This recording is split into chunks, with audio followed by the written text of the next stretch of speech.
Hi everyone, the chapter we are going to discuss today is water, which is chapter 14 of science, class 6th. Now, we all know water is consumed for each and every purpose, for example, cooking, drinking, bathing, and for industrial purpose and etc. Okay. अब water को use जो हम करते हैं तो ये water tap से लेते हैं हम, ठीक है। डोमेस्टिक पर्पस के लिए तो हम टैप में से लेते हैं, बट टैप में ये वाटर कहाँ से आता है? Water in tap comes from rivers, lakes, borewells और वेल्स, ठीक है। नदियों से या फिर कुआं वगैरह होता है, उसको हम डिग करके फिर हम पानी लेते हैं और फर्दर वो पानी टैप तक पहुंचता है। लेकिन ये जो रिवर्स और लेक्स या बोरवेल्स और वेल्स हो गई, यहाँ पे पानी कहाँ से आता है? This is the question. This comes from oceans, ठीक है।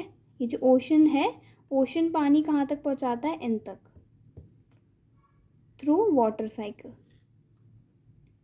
अब ये वाटर साइकिल का मैंने इसे छोटा सा ऐसे फ्लो चार्ट बना लिया है फॉर योर कन्वीनियंस, ताकि आपको बिल्कुल ईज़िली समझ आ जाए, ठीक है। ये मैंने शॉर्ट में ऐसे लिख दिए हैं प्रोसेस के नेम, लेकिन आपको मैं भी डिटेल में पढ़ाऊँगी, ओके। सबसे पहले जो वाटर होता है वो इन दो प्रोसेस से वाटर वेपर्स में कन्वर्ट हो जाता है, और कन्वर्ट होने के बाद वो धीरे धीरे एटमॉस्फेयर में, मतलब ऊपर की तरफ चले जाता है, ठीक है। ऊपर जाने के बाद ये क्लाउड्स फॉर्म हो जाते हैं, ठीक है, through the process of condensation. ये हम डिटेल में पढ़ेंगे अभी। और उसके बाद जब क्लाउड्स जो है बहुत भारी हो जाते हैं, बहुत ज़्यादा, मतलब वाटर ड्रॉपलेट्स का जो वेट है वो हैवी या लाइट, मतलब लाइट होते हैं पहले तो वाटर ड्रॉपलेट्स, लेकिन वो कंबाइन होकर हैवी ड्रॉप्स बन जाते हैं, और हैवी ड्रॉप्स बनने के बाद वो ऐसे नीचे रेन की फॉर्म में लैंड पे वापस आ जाते हैं, लैंड पे या फिर ओशंस पे, ठीक है। तो ये ऐसे करके वाटर साइकिल हमारी चलती रहती है। पानी पहले वाटर वेपर में कन्वर्ट हुआ, फिर ऊपर एटमॉस्फेयर में गया, देन क्लाउड्स फॉर्म हुए, क्लाउड्स फिर फर्दर रेन देते हैं, ठीक है। अब हम सबसे पहले पढ़ लेते हैं इवेपोरेशन। इवेपोरेशन क्या होता है? ये वाला, ये process, the process of water changing into its vapours is called evaporation, ठीक है। पानी से उसके भाप बनना, ठीक है। वाटर मतलब पानी, और वेपर्स मतलब उसकी जो स्टीम कह सकते हैं या भाप कह सकते हैं, वो वेपर्स जो बनते हैं, इस प्रोसेस को हम कहते हैं, वाटर से वाटर वेपर्स का बनना, इवेपोरेशन। आप देखोगे इवेपोरेशन वर्ड से ही समझ आ रहा है, वेपर वर्ड इसमें ऑलरेडी है, वेपर। इवेपोरेशन, वेपराइजेशन भी कहते हैं हम, मतलब वेपर्स का बनना, ठीक है। Evaporation takes place in the shade also, though slowly. मतलब कई लोगों को मतलब पहले भी कई लोगों को यही लगता था कि इवेपोरेशन जो है ना वो हमेशा सनलाइट में ही होती है, लेकिन ऐसा नहीं है। अगर आप अंदर अपने घर में भी फ्लोर पे पानी डालोगे सपोज़, ठीक है, फ्लोर पे, तो क्या होगा, वो पानी धीरे धीरे करके इवेपोरेट हो जाएगा। कुछ देर मतलब कुछ टाइम बाद होगा, टाइम थोड़ा ज़्यादा लगेगा शेड में होने में, लेकिन हाँ हो जाएगा। सनलाइट में थोड़ा फास्ट प्रोसेस हो जाता है इवेपोरेशन का, क्योंकि हीट ज़्यादा होती है बाहर, ठीक है। इवेपोरेशन में क्या है, हीट चाहिए होती है, तो सनलाइट में तो इजीली हो जाएगा, लेकिन घर के अंदर भी सनलाइट की हीट होती है, ठीक है। Water disappears from wet clothes, example है ये, और वेट रोड्स और रूफटॉप्स। ये मैंने भी आपको बताया कि जैसे गीली सड़क है या फिर छत पे आप देखते हो पानी भी बहुत जल्दी डिसअपेयर हो जाता है, या फिर कह सकते हो आप कि वाटर एकदम से जैसे कहते उड़ गया, ठीक है। कई लोग कहते हैं उड़ गया पानी, तो उसका कहने का मतलब यही होता है कि पानी जो है डिसअपेयर हो गया with the help of sunlight, ठीक है। और कपड़े भी सूख रहे हैं, सूखने का मतलब यही है कि उसमें जो पानी है वो इवेपोरेट हो गया, कि वाटर जो है उसका कपड़ों का वो वेपर्स में कन्वर्ट होकर एटमॉस्फेयर में चला गया। मैंने ऐसे फ्लो चार्ट बना लिया है इजीली आपको समझ आ जाए इसलिए, ठीक है। वाटर का वाटर वेपर्स में कन्वर्ट होना with the help of heating is called evaporation. लेकिन एग्ज़ाम में अगर आप ये भी बनाओगे तो भी ठीक रहेगा, और बट साथ में डेफिनेशन भी लिख देना। लेकिन अगर टाइम नहीं है तो अगर आप ये भी लिख देते हो फ्लो चार्ट की फॉर्म में तो टीचर समझ आएगी कि आपको कंसेप्ट पता है, ठीक है। नेक्स्ट इज़ ये मैंने रीज़न लिखा है फ्लो चार्ट के ऐसे फॉर्म में कि शेड में, मतलब शेड का मतलब होता है डार्क रूम या अंधेरा, मतलब कि जहाँ पे सनलाइट की रीच नहीं है, ठीक है, वहाँ पे भी पानी इतनी जल्दी इवेपोरेट क्यों होता है। मतलब इतनी जल्दी नहीं तो थोड़ा सा लेट होता है, लेकिन वहाँ पे इवेपोरेशन क्यों होती है, दो वहाँ पे तो सनलाइट है नहीं। लेकिन इसका रीज़न ये है कि all the air surrounding us gets heated through sunlight, ठीक है। जो हमारे आसपास की सारी एयर होती है ना, वो सब हीट हो जाती है through sunlight. This warm air provides heat for evaporation in the shade. ये जो वार्म एयर होती है, जो हीटेड एयर होती है, यही हीट प्रोवाइड करती है for evaporation even in the shade, ठीक है। मतलब जो अभी अगर हम घर के अंदर बैठे हैं तो यहाँ पे भी हमारी जो एयर है ये वार्म होगी due to the effect of sunlight, ठीक है। ऐसा ज़रूरी नहीं है कि बाहर ही हीट होती है, हीट अंदर भी जो होती है एयर वो भी हीट अप हो जाती है, ओके। अब आपको रीज़न समझ आ गया ये। Next is water vapours does not carry the salt with it. जो वाटर वेपर्स होते हैं ना, वो कभी भी अपने साथ सॉल्ट कैरी नहीं करते, ठीक है। जैसे आपने देखा होगा कि एग्ज़ाम्पल मैं बता रही हूँ कि कई बार आप स्वेट करते हो ना, तो क्या होता है, मतलब पसीना आता है, तो अगर आप वो चेंज ना करो कपड़े तो टी शर्ट पे या फिर जीन्स जो भी होगी उस पर ना निशान आ जाएंगे ऐसे वाइट वाइट से। वो क्यों आते हैं कि स्वेट जो पसीना है वो तो मतलब एब्जॉर्ब कर लिया क्लॉथ ने, या फिर हो सकता है कि धीरे धीरे करके सूख जाए, एनवायरनमेंट में वेपोरेट हो जाए वो पसीना, लेकिन जो सॉल्ट्स होते हैं वो रह जाते हैं हमारी क्लॉथ पे, ठीक है। तो वो जो वाइट वाइट आपको मार्क्स दिखेंगे अपनी क्लॉथ्स पे, वो कुछ नहीं होते, वो सॉल्ट्स ही होते हैं जो रह जाते हैं स्वेट की इवेपोरेशन के बाद, ठीक है। Heating is essential to convert water into its vapour. ये सेम चीज़ यहीं लिखी है कि हीटिंग ज़रूरी है वाटर को उसके वेपर्स में कन्वर्ट करने के लिए। नाउ इवेपोरेशन प्रोसेस ये वाला हमने डिटेल में पढ़ लिया, ठीक है। अब है ट्रांसपिरेशन। ये दोनों ही प्रोसेस ऐसे हैं जिससे वाटर वेपर्स जो हैं वो वाटर जो है वो वाटर वेपर्स में कन्वर्ट होता है, okay. Transpiration is the process in which water is released into air by plants as water vapor, ठीक है। जो plants हैं वो रिलीज करते हैं water in the air in the form of water vapors, okay. अब नेक्स्ट प्रोसेस हम देखेंगे कंडेंसेशन।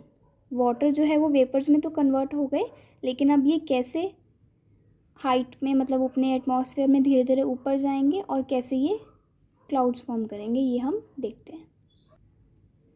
Now condensation. कंडेंसेशन एक ऐसा प्रोसेस है जिससे वाटर वेपर्स जो हैं वो कन्वर्ट हो जाते हैं वाटर में ऑन कूलिंग, ठीक है। जब थोड़ा एटमॉस्फेयर जो है थोड़ा ठंडा होता है या फिर कूल होता है एनवायरनमेंट, तब वाटर वेपर्स जो हैं वापस से वाटर में कन्वर्ट हो जाते हैं। 3 एक्टिविटीज़ हम देखेंगे one by one, okay, to show the example of condensation. First is, आपने देखा होगा कि लीव्स पे ना सुबह सुबह विंटर मॉर्निंग्स में मतलब ड्यू होती है। ड्यू मतलब छोटे छोटे आप वाटर ड्रॉपलेट्स कह सकते हो, लीव्स के ऊपर दिखते हैं। ऐसे ही आयरन की ग्रिल होती हैं, अपनी ग्रिल्स पे, घर की ग्रिल्स पे देखना सुबह सुबह विंटर्स में आपको छोटे छोटे वाटर ड्रॉपलेट्स दिखेंगे, क्योंकि जो इन्वायरमेंट है बहुत ठंडा होता है उस टाइम पे, ठीक है। मतलब क्लाइमेट नहीं, आप वेदर कह सकते हो, वेदर बहुत ठंडा होता है, तो ठंडक की वजह से क्या होता है, कूल डाउन हो जाता है वाटर वेपर्स और कन्वर्ट हो जाते हैं वाटर में, ठीक है। और फिर ग्रिल्स पे दिखते हैं या फिर लीव्स पे कह सकते हो आप। Next example is fog near the ground in winter mornings. जो आप फॉग देखते हो, जिसे आप धुंध भी कहते हो, वो भी आप देखते हो विंटर मॉर्निंग्स में यूजुअली देखने को मिलती है। ठीक है, नेक्स्ट एग्जाम्पल क्या है? नेक्स्ट एग्जाम्पल है drops of water appear on outer surface of glass containing water with ice. ठीक है, आप देखते हो ग्लास लो, आप उसमें आइस डालो, ठीक है, कुछ देर के लिए ऐसे ही उसे लीव 5-10 मिनट के लिए लीव कर दो, तो आप कुछ देर बाद देखोगे ग्लास के आसपास वाटर ड्रॉपलेट्स आपको दिखेंगी, क्योंकि जो आसपास की एयर होगी या वाटर वेपर्स, जो एयर में वाटर वेपर्स होंगे आसपास की, ग्लास के आसपास के एयर में वाटर वेपर्स, वो कन्वर्ट हो जाएंगे वाटर में और फिर आपको दिखेंगे। ठीक है, क्योंकि कोल्ड सरफेस मिलेगी ना उन्हें, जो पानी में आइस है, बर्फ़ है जिस ग्लास में, तो वो उनको कोल्ड सरफेस की तरह एक्ट करेगी ये सरफेस ग्लास की। ओके, ये भी फ्लो चार्ट मैंने ऐसे दिया हुआ है for your convenience. Water vapours convert into water through cooling. ठीक है, दिस इज़ कॉल्ड कंडेंसेशन। अब हमने कंडेंसेशन भी देख लिया क्या होती है, ठीक है, इसकी एग्जांपल्स भी देख लिए, फ्लो चार्ट भी देख लिया, बट अब हम पढ़ेंगे कि जो वाटर वेपर्स ट्रांसपिरेशन और इवेपोरेशन के थ्रू कन्वर्ट हुए थे वाटर में, जो वाटर कन्वर्ट हुआ था इवेपोरेशन और ट्रांसपिरेशन के प्रोसेस से वाटर वेपर्स में, ठीक है, इसमें कन्वर्ट हो गया था। अब ये वापस से वाटर वेपर वाटर में कन्वर्ट कैसे हुआ? ठीक है, कंडेंसेशन से तो हुआ, लेकिन डिटेल में पढ़ेंगे कैसे हुआ। ये रहा फ्लो चार्ट। ओके, होता क्या है, जैसे हवा ऊपर जाती है, ठीक है, when air moves up it gets cooler and cooler. ठीक है, ठंडी होती जाती है, जैसे ही जितना वो ऊपर जाएगी इन्वायरमेंट में, एटमॉस्फेयर में जितना ऊपर की तरफ जाएगी वो कूल डाउन हो जाएगी। और हमें पता है कि इस एयर में वाटर वेपर्स भी होते हैं। ठीक है, at sufficient heights water vapours present in it changes या फिर कंडेंसेस इनटू ड्रॉपलेट्स। ठीक है, पानी की ड्रॉपलेट्स में कन्वर्ट हो जाते हैं ये वाटर वेपर्स, और जब ये ड्रॉपलेट्स कलेक्ट हो जाते हैं, बहुत सारे ड्रॉपलेट्स कलेक्ट होके क्या बनाते हैं? क्लाउड्स। ठीक है, ड्रॉपलेट्स मतलब tiny drops of water. These tiny droplets appear to us as clouds. ऐसे बनते हैं clouds through condensation. Process involved है इसमें condensation. ठीक है, नेक्स्ट इज कि जब ये क्लाउड्स में वाटर ड्रॉपलेट्स होते हैं ये वाले, ये बहुत हैवी हो जाते हैं जब, तो क्या हो जाते हैं, ये ग्राउंड पे वापस आ जाते हैं थ्रू रेन, बारिश के थ्रू, या हेल मतलब ओले पड़ते हैं ना, हेल स्टॉर्म होते हैं, या फिर स्नो। ठीक है, इन 3 प्रोसेस से ये वापस से ग्राउंड पे आ जाते हैं, और ये ग्राउंड पे आने के बाद रेन वगैरह बारिश होती है, फर्दर वापस किस में चली जाती है? रिवर्स में, और रिवर्स किस में फिर फर्दर जाती है? ओशंस में। ऐसे ये साइकिल चलती रहती है। ठीक है, the circulation of water between ocean and land is known as water cycle. इसी साइकिल को हम वाटर साइकिल कहते हैं। I hope this is clear. Water cycle अब हम कंप्लीट कर चुके हैं यहाँ तक। ठीक है, अब हम पढ़ेंगे कि अगर रेन बहुत ज़्यादा हो जाए, ठीक है, हैवीली हो जाए रेन, तो क्या होता है?